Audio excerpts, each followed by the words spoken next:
A news hour tonight. Protest in Zampire after bandit attack leaves about 20 dead.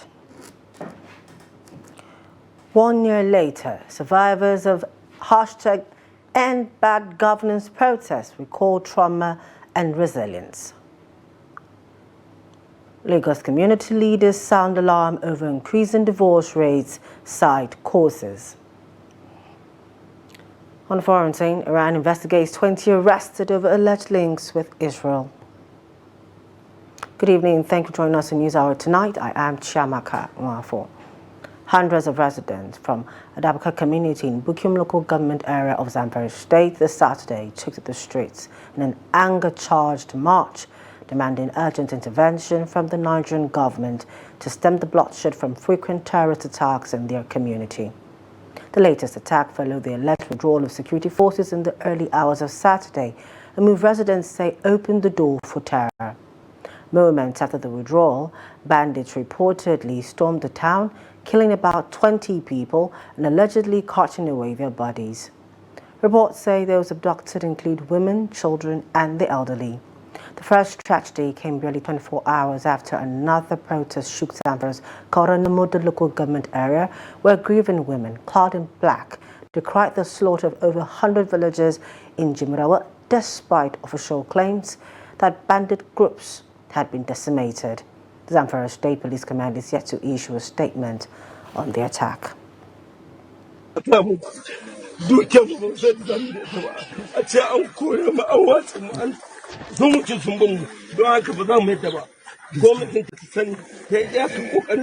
When the mobile touch Galega, the Jamaican tomorrow quarter of a cow suba, Munasa head Zamudi, and cow.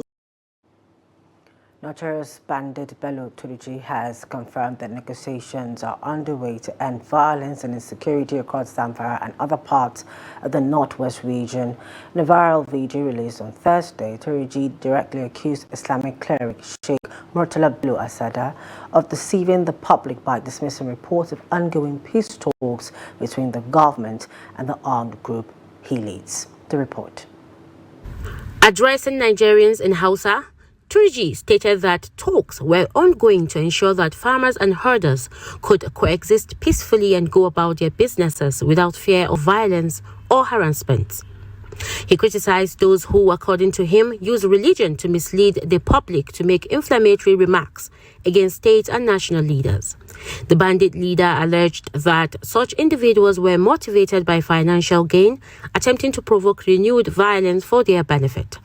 Turji also dismissed claims that security forces had killed 170 members of his group, challenging those making the allegations to provide evidence. My fellow people, we are here again to correct the false information being spread by some people who, while sitting in their office or rooms, are claiming that the government is not negotiating with us. We have never insisted that government must negotiate with us or not. What we are calling for is peaceful coexistence. Farmers and herders and traders should all be able to go about their work without fear. Responding to Bello Asada's claims, he accused those he said do not fear God but are using religion to deceive others. He noted that such individuals sit in their rooms and lie to the public, that no negotiations are taking place, adding that they even go as far as insulting the governor of Sokoto and President Tinubu. By the grace of God who created us, if God intends to take our lives, he will do so in a single day. And if he intends to keep us alive, he will. You have been lying and insulting for 3 years, saying that Bello Turji should be arrested, and yet you called yourself a man of God. You should fear God. This is not how Islam is practiced. Prophet Muhammad ﷺ never insulted anyone while preaching. Even if we have limited religious knowledge, we still have intellect and understanding. Do not be ignorant and completely illiterate. Every day you say there are no negotiation with us. And every day you tell security agencies that Bello Turji's commander has called you. Tell us, where did you get the commander's contacts? While the Zanfar state government is yet to issue an official statement in response to Turji's claims, the video marks a rare direct admission from the wanted bandit leader about ongoing contact with authorities, a sensitive and controversial subject in Nigerians' fight against armed groups in the northwest. Solon Zampire. Since 2023, the state has seen shifting and often controversial peace efforts. In September 2023, Governor Dauda Lawal accused federal agencies of secretly talking to bandits in multiple local government areas without his consent and demanded it stop. By May 2024, the state rejected a reported federal brokered peace deal, calling it illegal. Fast forward to May 2025, with no security relief, communities in Bugiga and Kawayik struck their own deal with notorious bandit leaders like Ado Alero. The price? 30 million naira, motorcycles and the removal of vigilantes in return for freeing hostages and reopening markets. Then, in August 2025, feared warlord Bello signed a ceasefire after talks led by cleric Musa Yusuf. He released 32 captives, surrendered weapons, and farming resumed around his hideouts.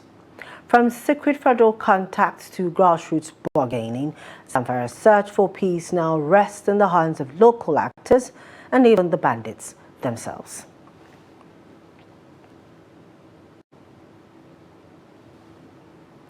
As insecurity worsens across communities in southern Katsina, popularly known as the Funto Zone, displaced families are now roaming the streets of major towns begging for food and other basic needs.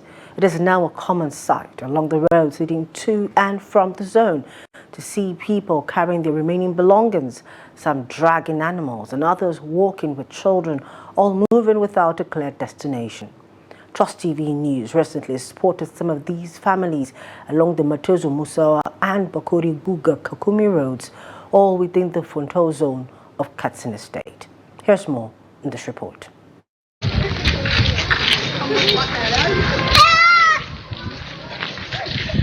The father of this family was killed by bandits in Kogonyamawa, Matazu local government area. They were not even allowed to recover his body for burial. Looking confused and exhausted, with no place to go, the family hopes to reach Matazu town before sunset to find shelter for the night, before deciding their next move. Now we're heading to Matazu town, the headquarters of Matazu local government, to see if someone will listen to us and come to our aid. We are desperately in need of help. My name is Aminu Yahaya from Gogonyamawa, Matazu local government. We are confused. Our father was killed last night and we were not allowed to bury him. The attackers came around 9 p.m.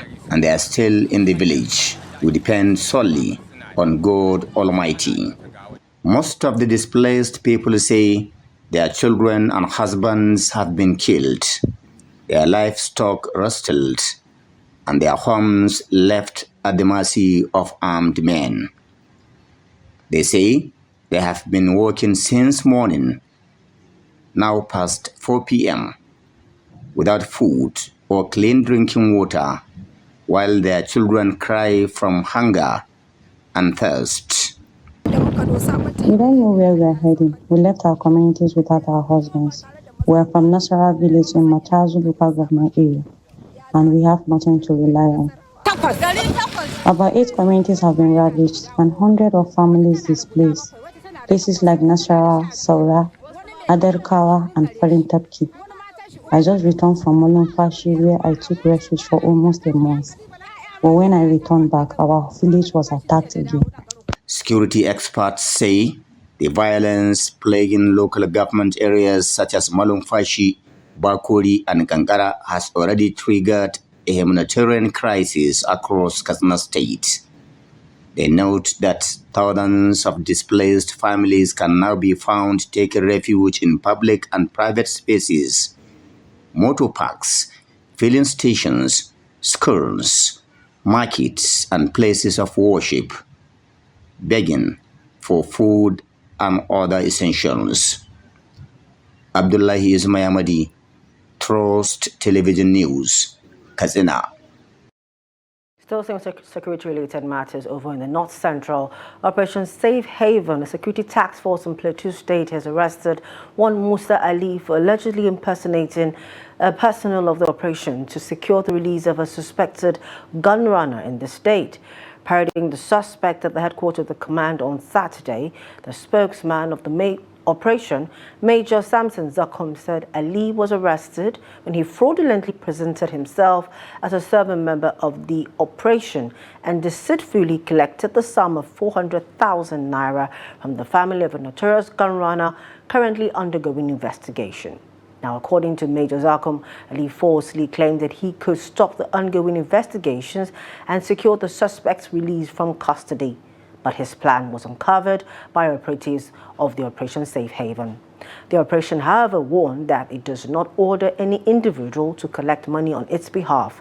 He emphasized that all suspects arrested by the operation are diligently investigated in line with established legal procedures with the ultimate aim of ensuring justice and maintaining peace across the joint operations area.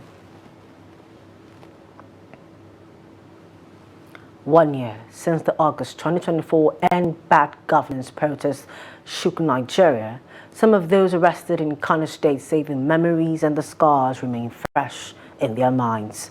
From arrest to hunger, broken promises, and now calls for peace, many have been going back memory lane, recalling the many sides of the incident that marked a turning point in their lives. Here's more.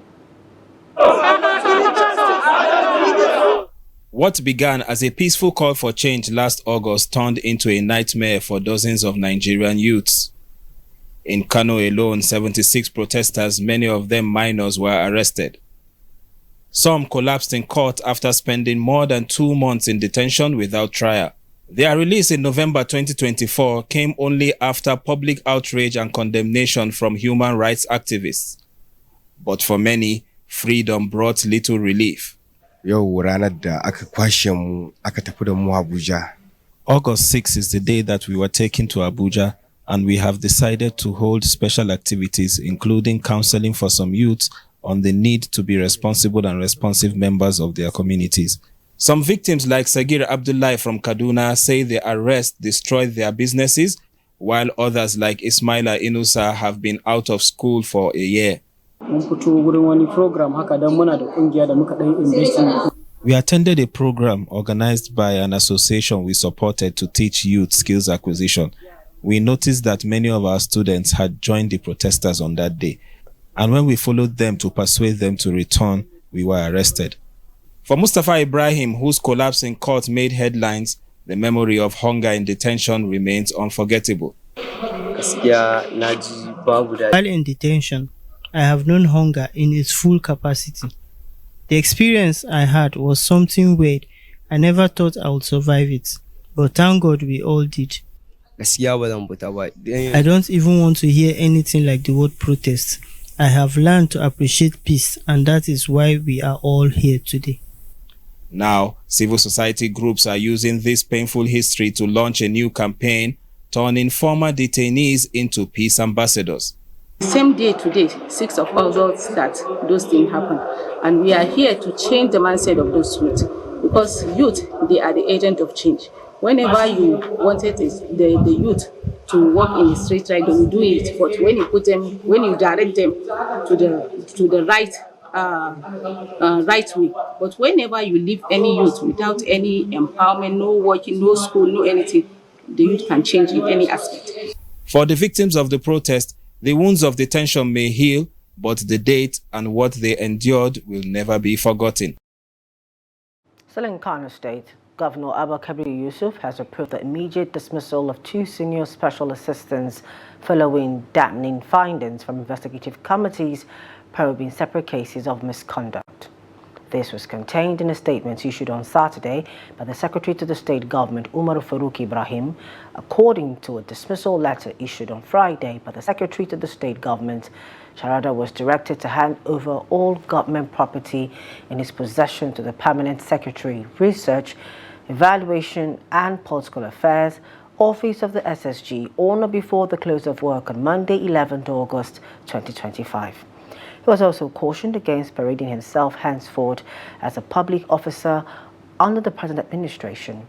Similarly, the governor relieved Matthew Adamu, Alamin Roba, Senior Special Assistant Cabinet Office, of his appointment after his arrest for rebagging palliative grains at a warehouse in Sharada in 2024.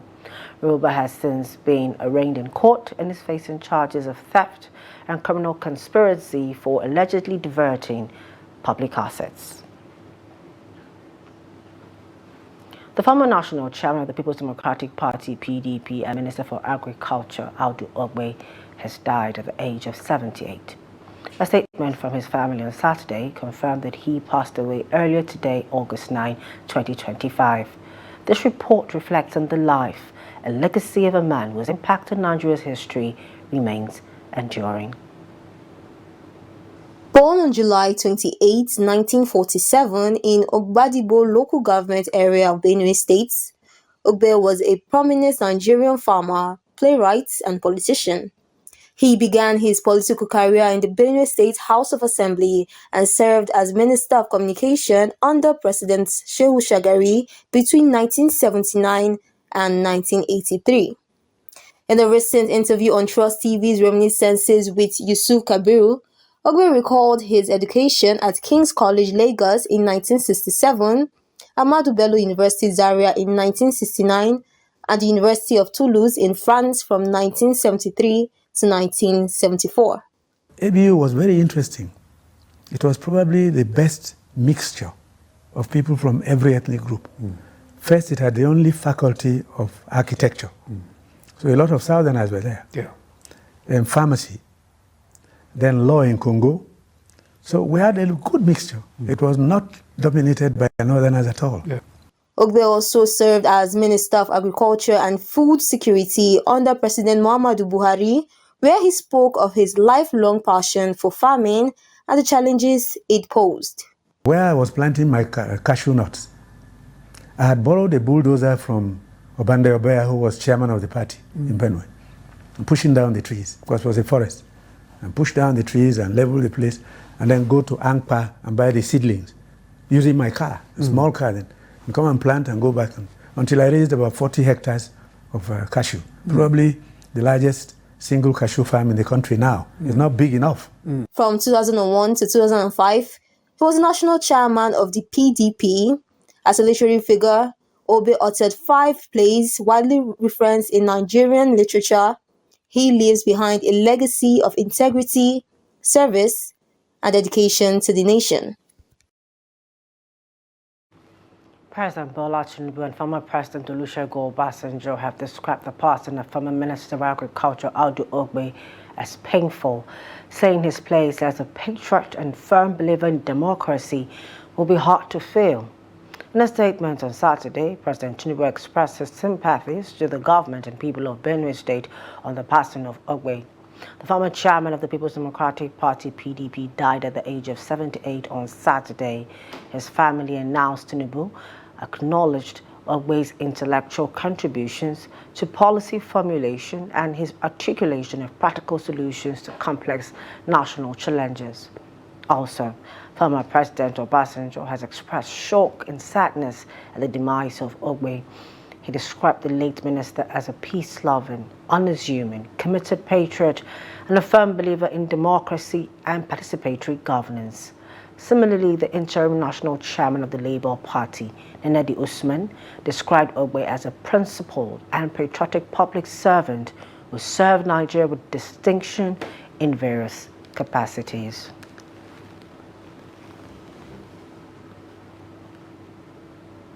You're still on to News Hour on Trust TV. After the break, Lagos community leaders sound alarm over increasing divorce rates, cite causes.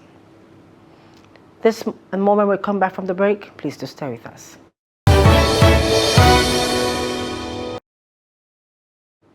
Welcome back. Thank you for staying with us. Now a recap of our top stories. We told you there are protests in Zanfar after bandit attack left about 20 dead. We also told you that 1 year later, survivors of #End Bad Governance protests recall trauma and resilience.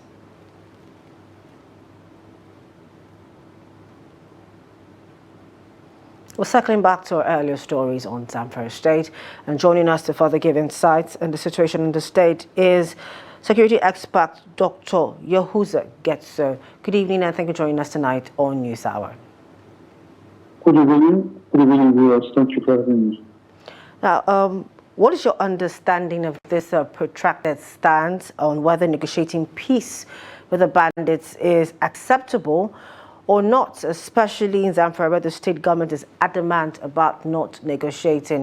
We've seen a video of Bello Turji saying that there's some negotiations going on between him and the government. What's your understanding? Well, my understanding here is a clear friction and a clear confusion and undermining the security sector of Nigerian states. That is one. Secondly, is pushing the criminals to do more in order to harm more of the community members so that government will react more. And thirdly, it's an exposure of a sour relationship between the state government and the federal government, which is more or less politically motivated, being that the fact that the federal government at the center is APC government, while the state government at that lower level is the PDP government. So, and then fourthly, is kind of telling Nigerians that the level of negligence, the level of sabotage have reached to the extent of which politicians are playing with lives, because it's the issue of life and death. So it is clear exposure and explanation and description that the politicians are really playing with lives of people of the Zampire State and many other places. I have said time without number, and the governor of Zampire State have affirmed that. The governor of Katsina State have affirmed that. The governor of Niger State have affirmed to my statement that I have been saying in the last 11 years that all the bandits, all the criminals that we have who are frustrating or who are committing these offenses, they are known and they can be reached. They are not in any hideout or any difficult terrain, and they are all known. Their locations are known since they are not operating from the air. And number 6, the public, the community themselves are not helping the matters to some extent because of taking advantage of economic drive, simply because a lot of the informers, even this evening, there was attack in some of the communities in some areas whereby one of those attackers were apprehended by the community guards or whatever names the state give them.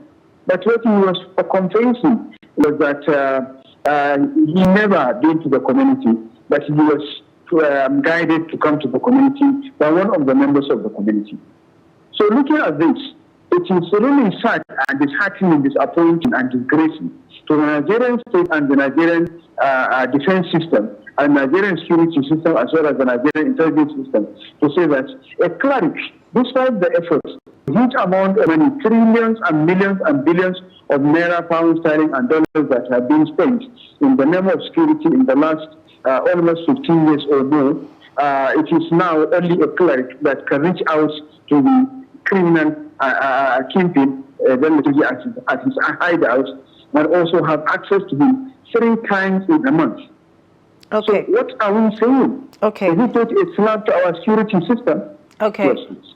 So, Dr. Getso, you said 2 things I would like for us to talk about a bit. Now, let's go back a bit to, you said you've made a statement for the past 11 years, which some governors of some states have affirmed to, that these, non-state actors are known. So what's the hold-up? What's the issue with getting them arrested and clearing them out? What could you say is the problem with them not being apprehended and stopping them from being a problem to the states and the country as a whole? Well, the problem, this can be outlined in 5 items. 1, negligence.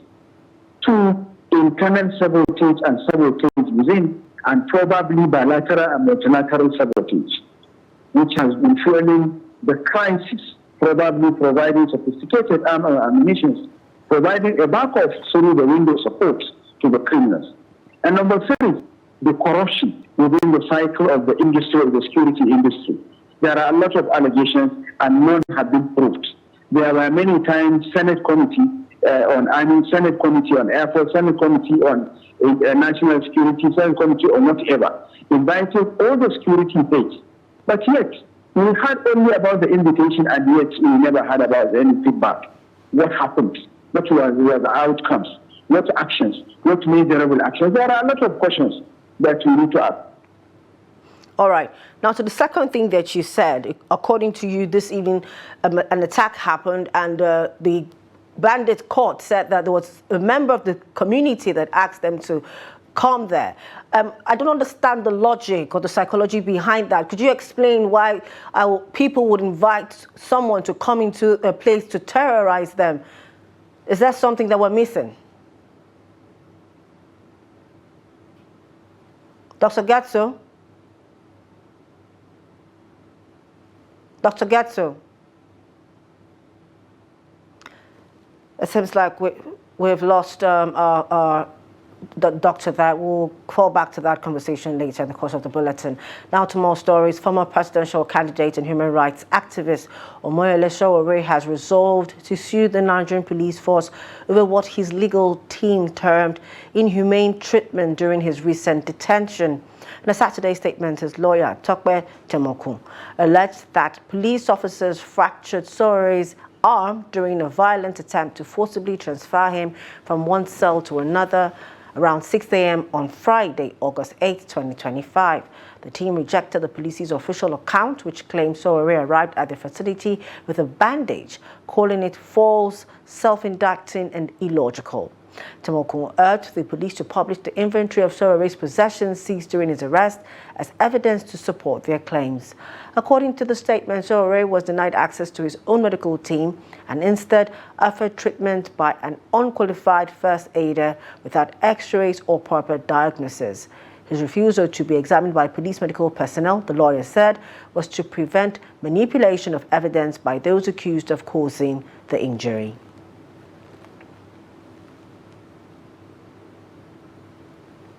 The rising rate of divorce among present-day couples has raised alarming concerns that many believe must be addressed urgently. In Lagos, community leaders have linked this growing threat to improper home training and the lack of mutual respect between partners. Victoria Chokolo spoke with some of the community leaders to uncover the reasons behind the increasing number of divorces in the country. Her report is presented from our studio.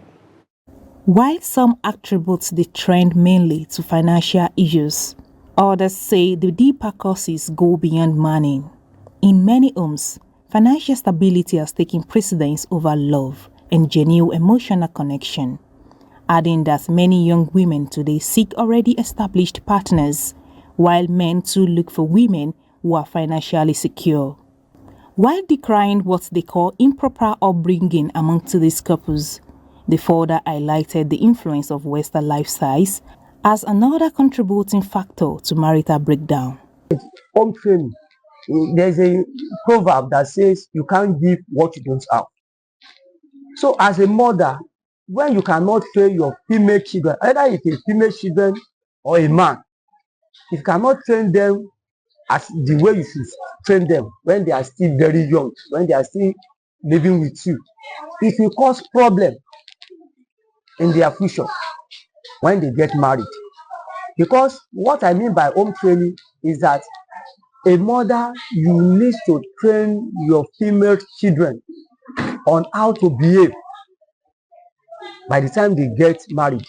Home training, first thing, before you say that you want to marry, you have to get home training. And you have to support your husband. Not that money is everything. If love is the first thing before you say that you want to marry, because else there is no love, there is nothing. I think it's causing is that they have forgotten the tradition. Are you with me? They have forgotten the tradition. Before, in those days, if you want to marry or your son want to marry, you see a lady that you would like to marry, both the mother and the father will go and find out how that family is. the same thing with the man. Parents, they will go and find her. But now, civilization have spoiled everything. If they do big wedding today, now before 3 months, you don't divorce. This weekend, next week, next month, as many as those that want to go into new life and marriages, I want to say that let love speak through the mercy and that forgiving spirit, because God had established that we shall live together as helpmates. To reduce the rising divorce rate in the society, community leaders advise couples to practice mutual respect, communicate effectively, and allow love, not money, to be the guiding principle in their homes.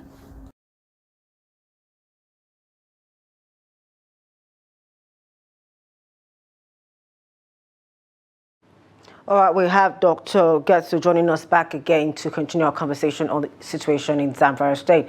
Thank you, Doctor, for joining us again on News Hour tonight. Thank you. All right, so I was asking from the 2 points you made. The second one you said was that the community members seem to ask these non-state actors to come and leave or stay with them. What's the logic behind that? What's the psychology behind that? Because it wouldn't make sense to ask your enemy to come stay with you. Well, let me clarify to you and to everyone who is listening to us or who may listen. They are not being invited to come. Okay. They live around. All the criminals, they live, they are indigents of the locations. They are indigents of minimum of 40-kilometer radius and 70-kilometer radius. And in some situations, they are indigents. We know them. We know their parents. We know their foreparents. They have been there over 100 years, 100 and 1,000 years. They are only Fulani, while the others are Hausas. They are a combination of different tribes who lives around all those locations. Okay. They are citizens. They are not foreigners. Okay. So that is let's this be very clear. Okay. But there are some extreme communities around 80 kilometers and above. In some circumstances, some will invite from one other locations for criminals to come to a different location to commit offense. But they are all citizens of northern Nigeria. They are all citizens of the states where they are operating. Okay. The governor of Zanfar affirmed this. The governor of Katsina affirmed this. The governor of Niger affirmed this. And I have been saying this, and I challenge anybody to come to me or to invite me to provide proven evidences on this. I know them. I know who they are. We know all the locations, all the traditional leaders, all the religious leaders who are living around the areas, all the philanthropists, everybody, all the politicians, they all know who are these guys. And these guys are citizens and indigents of Zamfara, citizens and indigents of Katsina, citizens and indigents of Niger State in some circumstances. You may say that during the dry season, they normally move around Kogi, Nasarawa, Benue, and Kwara. And then during the rainy season, they come back with their cattle to the same states of their origins. So you can say that there are this movement. And sometimes they send the younger ones, the youth, with cows to go to some of the green areas during the dry season. That is Nasarawa, Kogi, Bello, Taraba, and the rest. All right, Doctor. So I have just one more question for you so we can wrap this up. Amnesty, is that a solution we're going to look at, considering the human cost of this bandit attacks? Is amnesty a solution that we should be looking at for the Northwest region? Well, any other solution can be used, either kinetic or non-kinetic.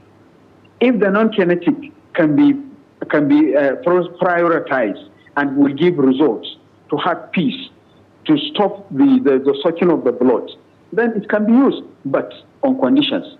You must have those who are being hurt. You must have the criminals who are hurting the communities.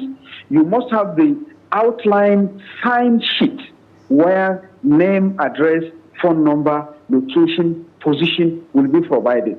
You must have detailed information of where they are getting arms and ammunition and who is providing them with the social needs of clothing, soft, and all other things that human needs, which have been sustaining them over time.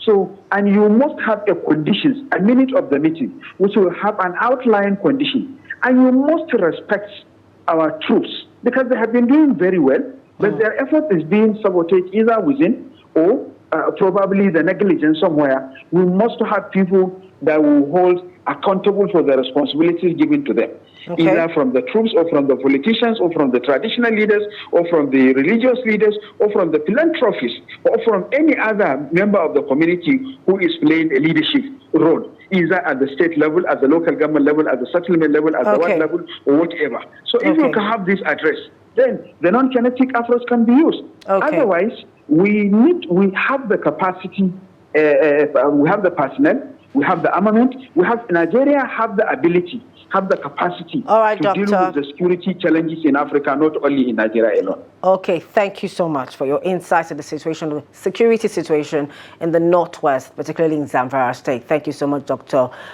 Gets for that. Thank you for having me. Have a pleasant time. You too. Now, the Vice-Chancellor of the Federal University, Gusau, Professor Abubakar Gusau, has urged the federal government to enforce mining regulations to prevent lead poisoning, protect the environment, and ensure host communities benefit from mineral resources on their lands. Professor Gusau made the call while delivering a lecture at the maiden seminar of the Center for Environmental Research and Sustainability, CRES, in Gusau, the Zanfar State capital. Here's more in this report. The seminar, themed From Gold to Poisonings, Revisiting the Zamfara lead poisoning after 15 years, highlights the university's commitments to educating stakeholders and mining host communities about the health dangers of illegal mining. Professor Gusau noted that illegal mining persists because host communities have long been neglected, forcing residents to rely on the activity for survival. He stressed the need for a safe operating environment to avert future outbreaks of lead poisoning. They are doing it for survival. They are doing it to have a life, and stopping them is an issue. Now, the stakeholders, regulatory bodies, the Ministry of Environment, Ministry of Health need to know exactly what is going on there so that at least an intervention can be done to them, either to know their health status or to know their environmental condition, whether they need to move out of that area or to give them a safe way of operating so that at least they can have life in their own community. The director of CRES, Aminu Lawal, explained that revisiting the 2010 Zamfara lead poisoning incident was necessary to evaluate lessons learned and prevent recurrence. Looking at not just heavy metals, it's also looking at the wider problem of mining. What are the threshold values of heavy metals in our soil? What are the threshold values in the water we take? What is the exposure frequency that our people are subjected to? How can we help our people maximize the benefits from their solid natural resources? Representing the Zamfara state government, Abdullahi Zegina assured stakeholders that Governor Lawal Dare's administration will introduce measures to address the identified challenges and safeguard residents' health.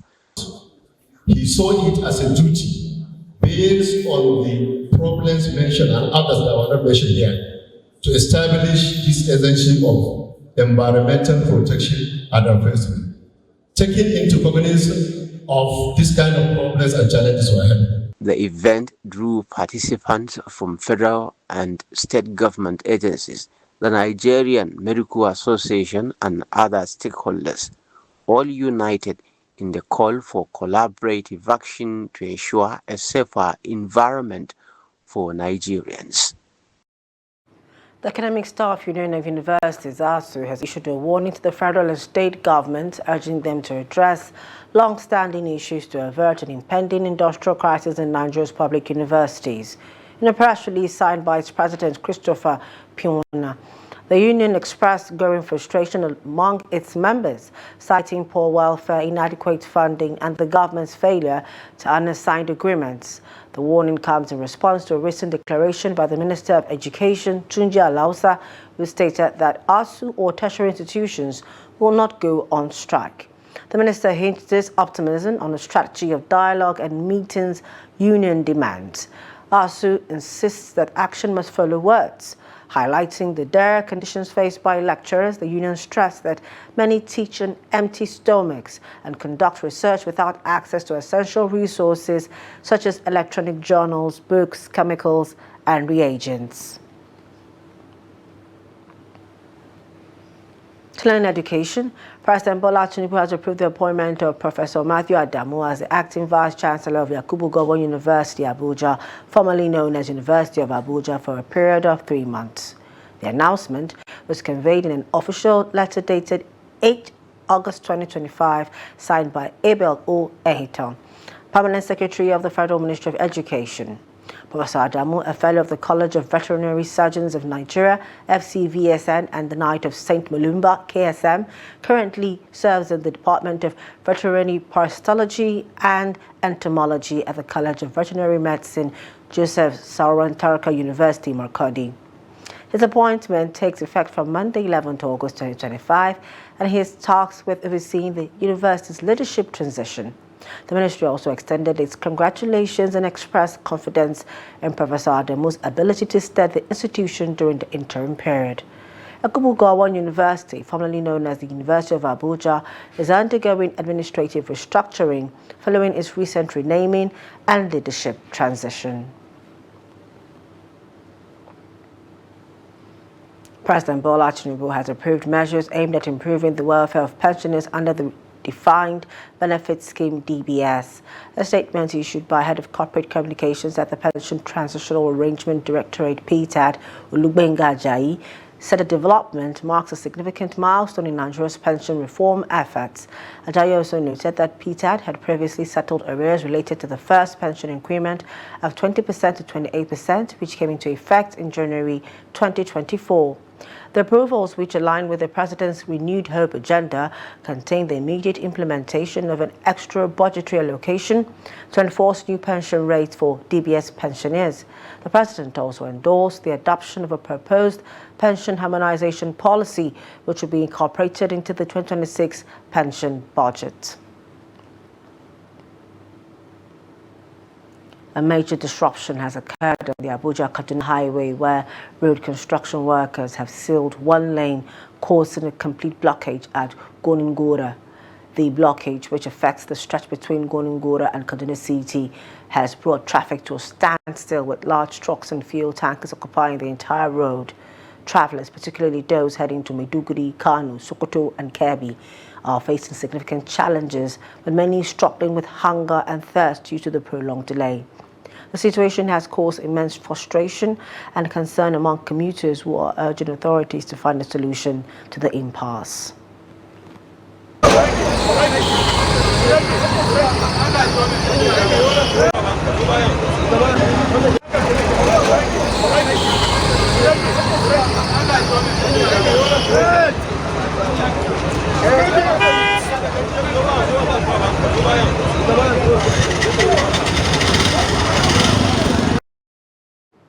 Traffic on the Lagos-Ibadan Expressway has been at a standstill since the early hours of Saturday, leaving commuters stranded. The congestion is being fueled by a surge in vehicle movement linked to the 73rd Annual Convention of the Redeemed Christian Church of God, RCCG, currently taking place at Redemption City, kilometer 46 along the highway. Motorists report spending over 5 hours covering short distances, with some abandoning travel plans completely. Public transport operators have reportedly hiked fares, taking advantage of the crisis. Authorities are advising travelers to seek alternative routes, while traffic management teams battle to ease the flow.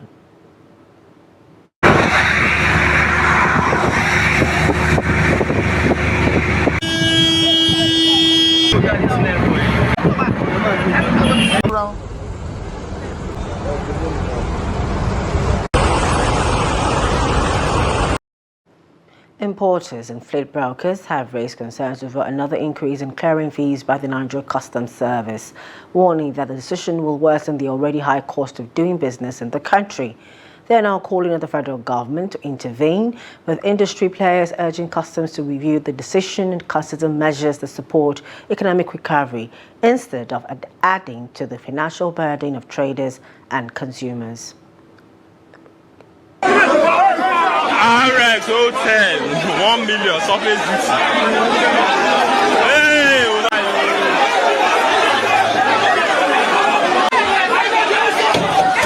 330 total million, 3.8. Still on the business front, the Dango Petro refinery and petrochemicals has received the first batch of its 4,000 compressed natural gas CNG-powered trucks imported from China, marking a major step in its nationwide fuel distribution strategy. The newly arrived trucks brought in through the Nigerian Ports Authority NPA facility in Apapa, Lagos, have been moved to the company's refinery complex in Ibeju, Lekki. The vehicles are designed to transport petroleum products from the Lekki refinery to all 36 states of the Federation, ensuring steady supply and reducing logistical bottlenecks. According to the company, the 4,000 trucks will be delivered in 9 batches, with the remaining consignment expected over the coming months. The fuel distribution program is scheduled to commence on August 15, 2025. The initiative, powered by CNG supplied by indigenous partner Tetra Core Energy Group, is expected to cut logistics costs, improve delivery efficiency, and reduce environmental impact compared to traditional diesel-powered trucks.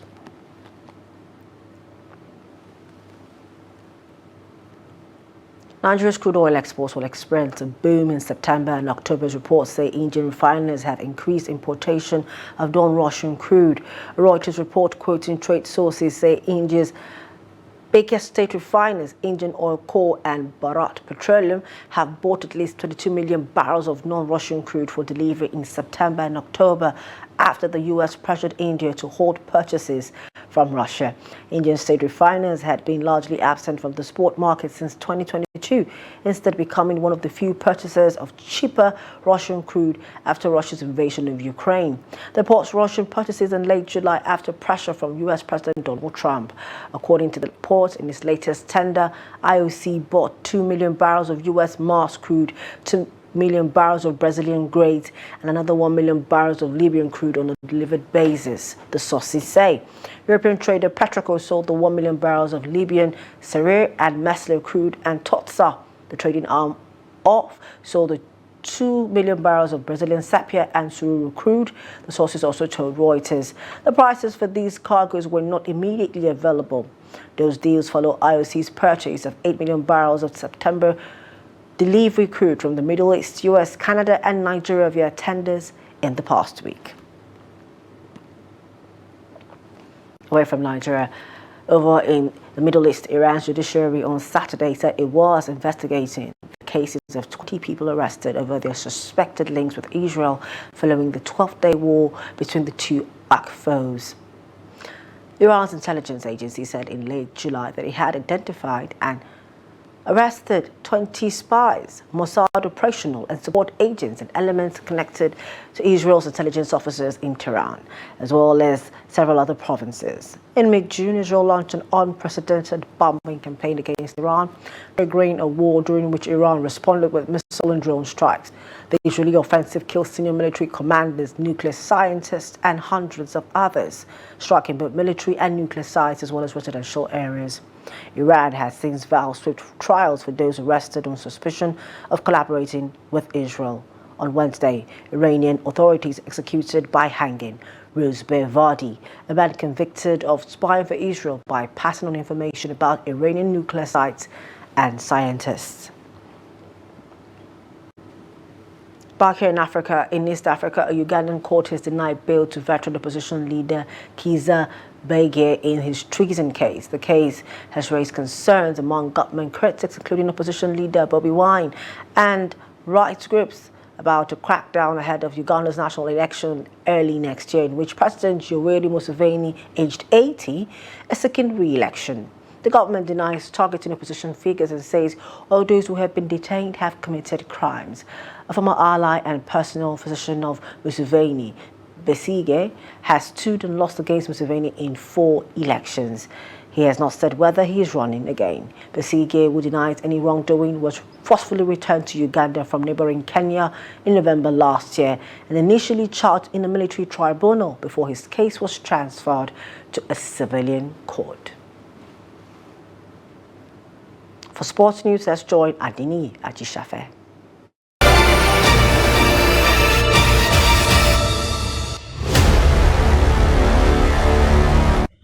Remo Stars Football Club will take on Komoro's side, US Limajo, in the preliminary round of the 2025-2026 CAF Champions League, while Rivers United will face top club from Democratic Republic of Congo. The draw for both the CAF Champions League and CAF Confederation Cup, conducted at the Azam Media Studios in Dar es Salaam, Tanzania, featured the record of 62 elite teams across Africa.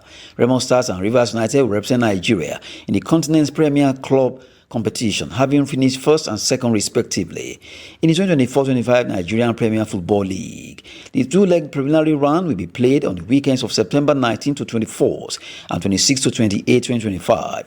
Winners will progress to the second preliminary round scheduled for October 17 to 19th, with this return fixtures taking place a week later from October 24 to 26. The winner between Remo Stars and US Limajo will face Mamelodi Sundowns South Africa in the second preliminary round, while the winner between Rivers United and top club from Congo battle AC Leopard of Congo or Black Bulls of Mozambique in the second preliminary round. This marks Remo Stars' third appearance in the CAF Champions League preliminary round. The Kene-based side are yet to progress beyond the opening stage in their previous 2 attempts. Both Nigerian clubs will be pushing to advance to the second round and ultimately secure a place in the lucrative group stage.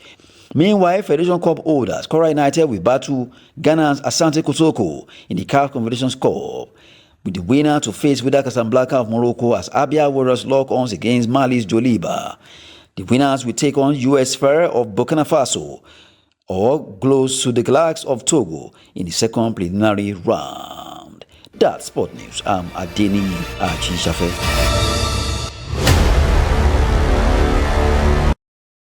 Before we go, here's a kicker. In Kilifi County, Kenya, seashells once dismissed as beach debris are now powering a creative community-driven revolution. Founded in 2023 by Omari Saban and Martin Luganje, Badi's box transforms discarded shells into earrings, mirrors, wall art, and eco-friendly decor, creating jobs while promoting environmental consciousness. Let's take a look.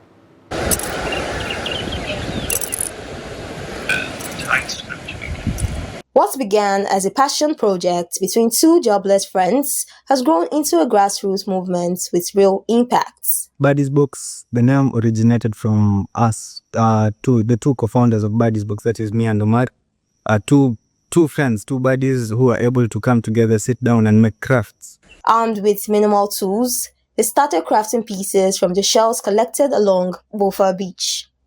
By 2024, the initiative was offering part-time jobs to young people and partnering with local tailors, carpenters, and photographers. Body Box soon gained a reputation not just for its arts, but for its advocacy. Beach cleanup, community workshop, and environmental education became central to their mission. The impact Buddy's Books has had on our community is clean beaches around us. If you look at the event that we held on February, where we did the beach cleanup, and different organizations and people showed up to clean the beaches, you could absolutely tell the difference before and after. Before, the beaches had things like syringes that were on the beaches, pads, pumpers, things like that are harmful to the ecosystem. Their effort hasn't gone unnoticed. In 2025, the group received the Tuza Marine Champion Award for Sustainable Innovation. Sustainable art advocate Kasi Mafari and photographer Yotu Makasi are among many collaborators who believe Body Box proof eco arts can drive both economic empowerment and environmental change. I got to establish that 30% of galleries have adopted to eco-friendly art. Moreover, sustainable art lasts 35% longer.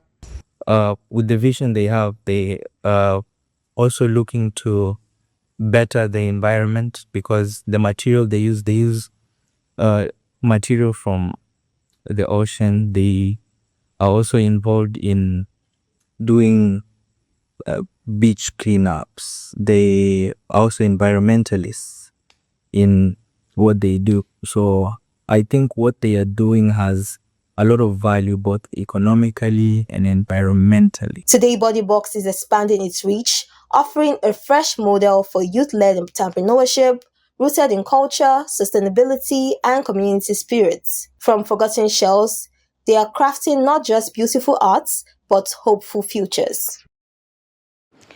And that comes to the end News Hour tonight on Trust TV. For more of our news programs, documentaries to what follows on our social media platforms and on our YouTube live stream. On behalf of the news production team, thank you for joining us tonight. I am Chiamaka Nwafo.